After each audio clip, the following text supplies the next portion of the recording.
Hello there YouTube, this is Wheelchair21, and on today's rolling review we got Figuarts Mask Rider Agito, the Seiho edition, which is, well, the more accurately designed Agito SHF, which is pretty much, well, the super defined version. The Seiho line, there's only 4 riders thus far, and it's going to supposedly contain only the first 10 riders in the Heisei era.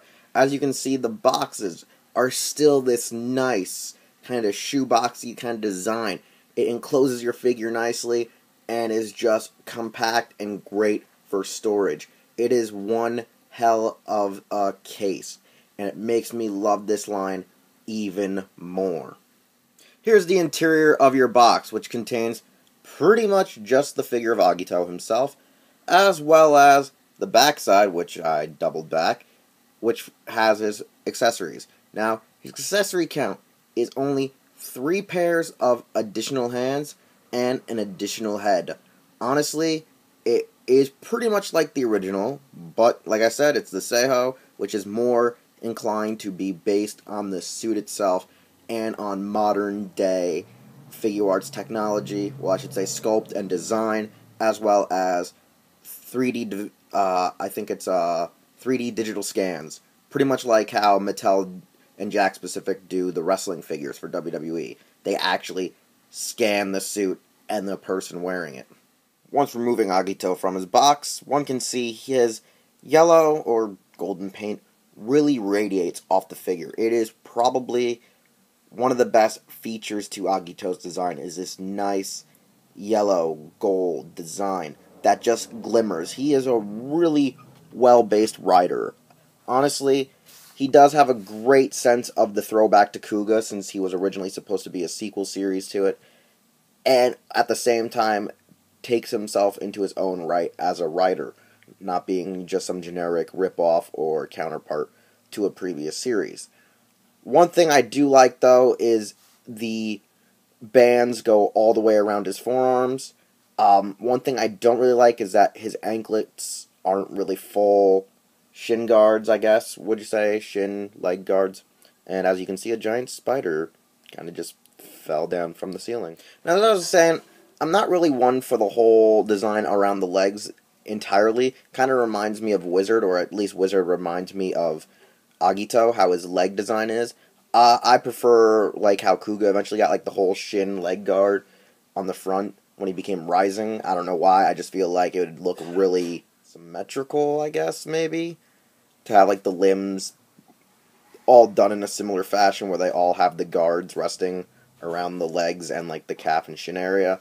It just really looks great to me, personally, but it'd probably be too much gold at that point, but it still does its own justice. I really like the chest plate, the chest design, and the clear plastic where you can see in here.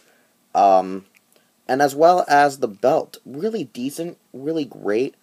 I wonder, though, if we were to ever get Seiho, I would say Seiho versions of the alternate forms. I just wonder, would we get the other lights light up, in a sense, like a little jewel or something inside the belt? I doubt we'll ever see that, but it would be pretty interesting if they can, to make Seiho versions of Flame and Storm. I always screw up the other one's name, the blue one. But the reason I say this is because the original Agito design were the early base Figuarts, and not really many people enjoy them. I don't really enjoy them, but I was glad to have them at the time. Especially, the only reason I say this is because Flame and Storm and Trinity form were all exclusives, even the Tornado. So I'm hoping that we get a new one released in retail line, just so I can have it for him to ride. I really like that bike. It's cool because it can transform and fly. Honestly, really nice, good detail, good poses, I should say, or good points of articulation for someone to make poses with. They are a lot tighter than basic Figuarts joints, but they loosen over time, which is a good thing. This one right now has a good sway in the torso and hips. However, his legs are quite tight, and my biggest concern still are always feet joints nowadays. They seem to be the tightest, and I always worry about breaking them. Nevertheless, though, it really does do everything a modern Figuart needs and has, as well as keeps the presence of the actual rider at hand. I do love, though, that the compound eye effect has not really changed or been faltered since the initial early rider designs. I'm just glad, though, that unlike the original, you don't have to pull off the face to replace it with its opened mask, its opened valve or whatever, its horns, when it perform its finishing attack. Honestly, that's one thing I enjoy because my face used to fall off a lot on the original. This Seiho version, since it's a brand new head, all I gotta worry about is not breaking the ball joint that locks it in place. Anyways, let's put our new head on and get into the final evaluation, since I am a Figuarts connoisseur. Dun dun dun dun dun!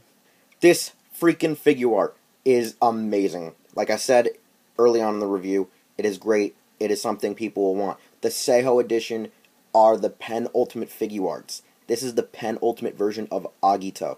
This is literally coming right at you as if it jumped off the freaking screen. If it was the guy on the set shrunken down. That's what you pretty much think this is. The original version is nothing like this. It is pretty much like the basic line action figure at this point to compare it to anything else. It is just crap. So you want to get the Seiho. You need to have the Seiho. But right now, it's probably out of stock. So I recommend people look for it in the future as a possible reissue from Tamashii Nations. Most likely the Seiho will get a reissue if they make a new Tornado in the retail line. I'm pretty sure they probably will do it, seeing the original was an exclusive and it was released almost 5 years ago. Yeah, it was released I think in 2010, 2011. So they're probably going to make a new one. I don't doubt it. The Seiho line is something you will not regret. It is penultimate, and I already regret not getting Kabuto. So the next time he reissues, I hope it's during a month where I can snag it, because these do go for a slight more hefty price due to the digital scan and the 3D rendering. They go for about 40 to 50, but these are the collector's piece. These are Bandai and Tamashii Nations' best attempt at compensating for an RAH or a hot toy, would you say? Like one of those type of figures where it literally is like it is on the screen for what it is. No, seamless joints. You don't see the joints whatsoever practically. But, you still see it on these Figuarts, but it's more accurate, it's good, and it's a good compensation. Nevertheless, I'd say you can check me out here on YouTube, or over at HeroTaku.com, Twitter, and Instagram. Anyways, we'll see you next time for another rolling review, Doyle's DVDs, card game shenanigans, vlogs / unboxing.